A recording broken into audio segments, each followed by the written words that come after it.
What's going on, guys? It's Devar here, and welcome to my first of many future Bleach reviews manga chapters. Yeah, decided to do this. Wanted to do this for a while, but never really had the time to do so.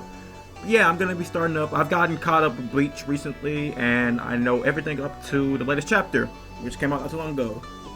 Bleach 616. So let's get right into this review. So basically, this is some big shit that's happening right now. As you can tell, like with the Bleach universe, there's some huge shit going on right now with the whole, Ichigo fucking up and killing the Soul King like a fucking idiot.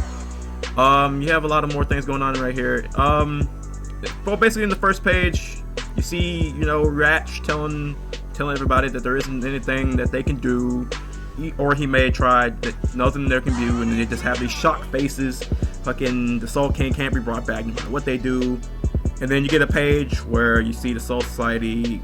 There's this guy in a mask. I think I've probably told his name. I forgot his name. Fucking, he's in the Soul Society, and it seems like he's worried. It's like everything gonna be crushed and everything. Everything's gonna be destroyed, along with the regular world. And then you get Ukitake. You see him. He's all fucked up, and he sits up here and tells them that he's planning to replace the Soul King. And to be honest, I saw this coming. Like, because if you've read the past few chapters, we've already knew that at some point there was something that he was up to. Like, he knew something, So, yeah, you can pretty much tell that he was, and this is kind of what I was thinking. So, he's planning to replace the Soul King, and you can just see the look of shock on Urahara's face as he's telling them this. Look of shock on everyone's face as they hear this, And then he pulls out his Zanpakuto and everything, and after that, he starts chanting the words, Mimi Hagi-sama, please give me your power and all that shit. And now today, he told us that, as we've already known, he had that the lung disease since he was like 3 years old. He wasn't even supposed to make it past 3 years old. He was supposed to die at that time, and his reason his hair was white was because it was like an after effect of that disease. He says his life should have been over like a long time ago. He shouldn't have been able to even do shit, most of the shit he's been able to do. And then we get the information on Mimi Hage, which is like an indigenous god for the people over in the East Rukon district of the Soul Society. And they say they believe it's a single-eyed god that protects those who are willing to sacrifice themselves. Everything, everything they love except for their own eyes, basically. So. And then we get onto this part. It tells us that he was a god that fell a long time ago, but was eventually enshrined as the Soul King's right hand. And we get to when Ukitake, when he was abandoned by the doctors, his parents brought him to Mimi Hage's place, hoping that he would take his lungs, and he did. And because of that, that's the reason he was able to become a Soul Reaper and begin to work for the Serite. And Ukitake mentions that the power is eating away at him, his lungs, and the process is called Kamikake. And he talked about everything in him belonging to Mimihage and becoming his representative, basically.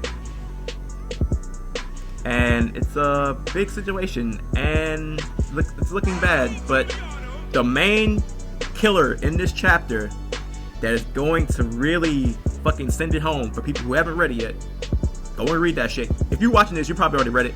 But the last couple pages, fucking Kurako goes into like the little area where they have who locked, and he mentions the name of the guy that we have all been waiting to see if he was gonna come back.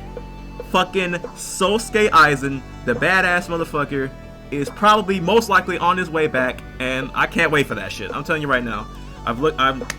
I was hoping that he was going to get involved some way or somehow, and I was thinking maybe he's going to come back as a villain, maybe Aizen's going to get involved somehow, and I was hoping for it, and I know it, because they're definitely going to be, it wasn't confirmed at the end that they were going to be asking for his help, but I know for a fact that they are definitely going to be asking for his help. They have to be.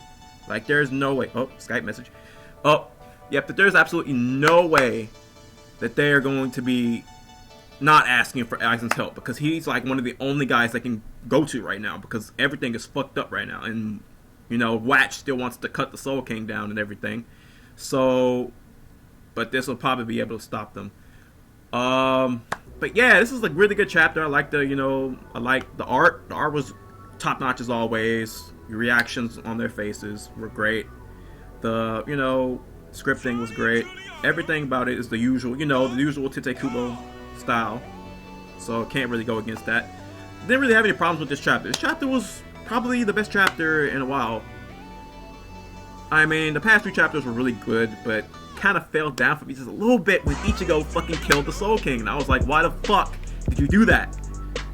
Oh my god, but like, things are getting really hectic right now, and I am just so hyped for Aizen. Can you imagine if fucking Ichigo and Aizen have to team up to fucking, fight Watch?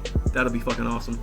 But yeah, let me know what you guys thought of this chapter. I thought it was pretty damn good. What do you guys think? Did you like this chapter? Did you hate it? Did you not care about it too much? Let me know down in the comments below.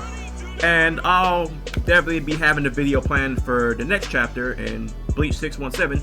So be looking forward to that. So yeah, this is Everhard, guys, and I'll be seeing you guys next time. Peace.